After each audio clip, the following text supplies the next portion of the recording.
तो चैप्टर 8 हमारा जो है इलेक्ट्रोमैग्नेटिक वेव्स, चैप्टर 8 अगर हम बात करें तो चैप्टर 8 हमारा है इलेक्ट्रोमैग्नेटिक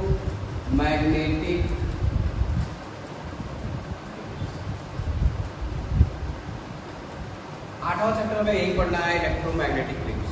और इसमें जो सबसे पहला टॉपिक है हमारा वो है basic idea of displacement current. Displacement current है क्या, ये आया क्या। तो डिस्प्लेसमेंट करंट जानने से पहले हम जानेंगे, हमने 4th चैप्टर में पढ़ा था ampere circular law. Ampere circular law कहता क्या है? एम्पियर सर्कुलर लॉ ये कहता है कि अगर हम लाइन इंटीग्रल लें मैग्नेटिक फील्ड का तो क्या होता है, म्यू नॉट टाइम्स होता है किसका, करंट का, आई का, यानी क्लोज इंटीग्रल बी डीएल जो होता है वो बराबर होता है म्यू नॉट आई। हमने मान लिया है कि जो करंट जो हमारा है वो टाइम का फंक्शन है, तो हमने म्यू नॉट आई और ले लिया है टी, क्योंकि हमारा करंट किसका फंक्शन है, टाइम का। कैसे फंक्शन है, क्योंकि आपने पढ़ा है आई बराबर क्या होता है, क्यू बाई टी, या I equal to D Q by D. अब हमने देखा कि कई जगहों पे ये जो एम्पियर सर्कुलर लॉ है वो इनकंसिस्टेंट है। इनकंसिस्टेंट का मतलब है कि हर जगह मैग्नेटिक फील्ड को डिटेक्ट नहीं कर पा रहा है। इतना मैग्नेटिक, कहीं पे अगर मैग्नेटिक फील्ड है तो वहां तो बता रहा है, लेकिन कुछ जगह मैग्नेटिक फील्ड होने के बावजूद भी ये मैग्नेटिक फील्ड वहां पे डिटेक्ट नहीं कर पा रहा है, प्रिडिक्ट नहीं कर पा रहा है कि वहाँ मैग्नेटिक फील्ड है कि नहीं है।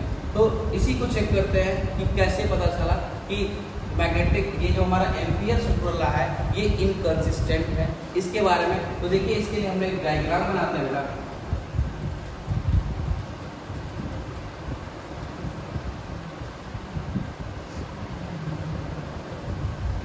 हमने इसके लिए दो कैपेसिटर प्लेट ले लिया अपना, एक पे प्लस चार्ज होता है और एक पे माइनस चार्ज,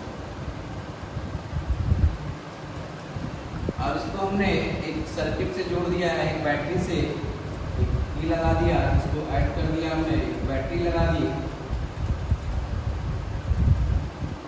और यहाँ पे देखिएगा हम एक पॉइंट P1 ले रहे हैं R रेडियस का, और हम सरफेस को मान रहे हैं कि क्या है, S1 है।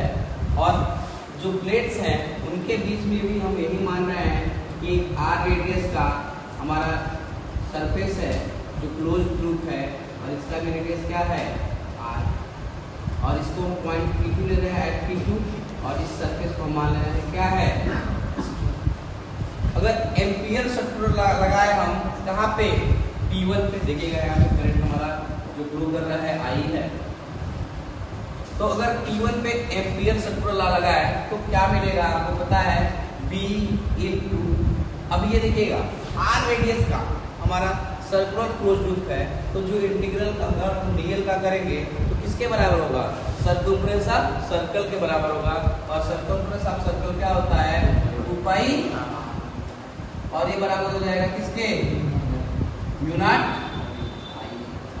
ये पहला ही, हमने इसको पहला ही इक्वेशन बना दिया। अब हम बात करेंगे ये P1 की कहानी है, कहाँ कहानी है, P1 की, यानी सरफेस S1 की।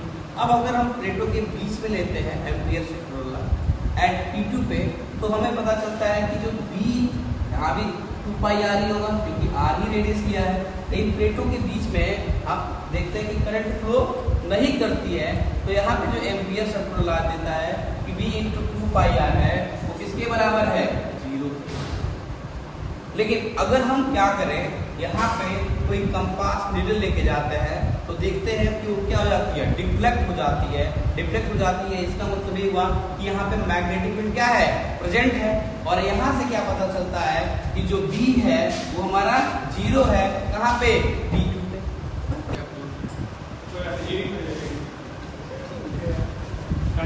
तो P2 पे हमने बोला है, यहाँ पे देख रहे हैं कि P2 पे एम्पियर सर्कुलर लॉ ये बता रहा है कि जो मैग्नेटिक फील्ड हमारा वो क्या है, 0 है। लेकिन अगर हम कोई कंपास नीडल लेके जा रहे हैं यहाँ पे, तो देख रहे हैं वहाँ पे डिफ्लेक्शन हो रहा है, इसका मतलब वहाँ पे मैग्नेटिक फील्ड प्रेजेंट है। यानी ये शो कर रहा है कि जो एम्पियर सर्कुलर लॉ है वो P2 पे मैग्नेटिक फील्ड को प्रिडिक्ट नहीं कर पा रहा है। इसलिए हम बोलते हैं कि जो हमारा एम्पियर सर्कुलर लॉ है वो क्या है, इनकंसिस्टेंट है, यानी वो हर जगह अप्लाई नहीं हो रहा है सही से। तो इसमें क्या बचा, क्या एक्स्ट्रा ऐड हुआ, वही चीज हमारे पास क्या आती है, डिस्प्लेसमेंट करंट आती है।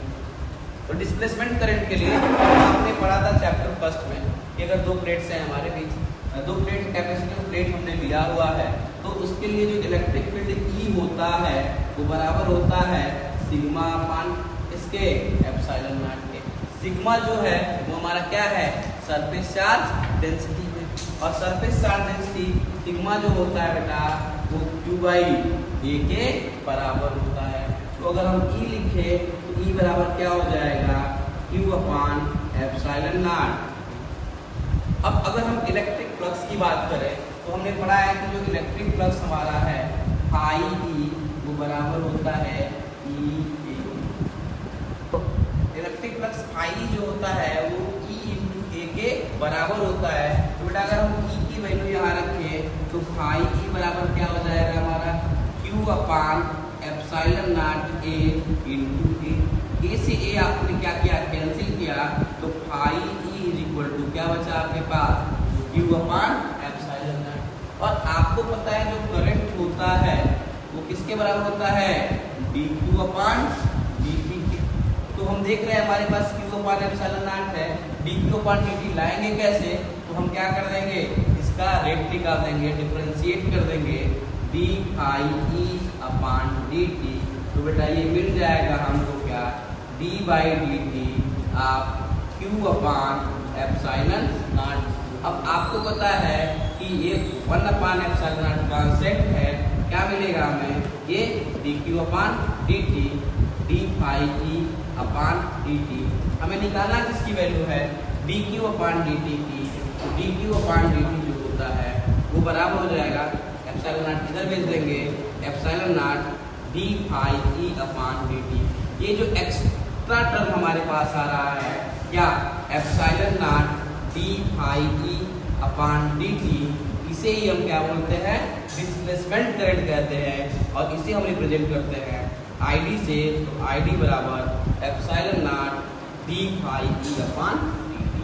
यानी हम एम्पियर सर्कुलर लॉ में मैक्सवेल ने जो चेंजिंग किया, अपना फोर्थ इक्वेशन बनाया जिसको हम मैक्सवेल एम्पियर सर्कुलर लॉ कहते हैं, उसके अकॉर्डिंग जो क्लोज इंटीग्रल पीडीएल होता है वो एक्चुअली में mu not I plus ID के बराबर होता है। आई जो है हमारा कंडक्शन करंट है और डी जो है हमारा डिस्प्लेसमेंट करंट है। तो ये बेटा ये था हमारा basic idea of displacement current.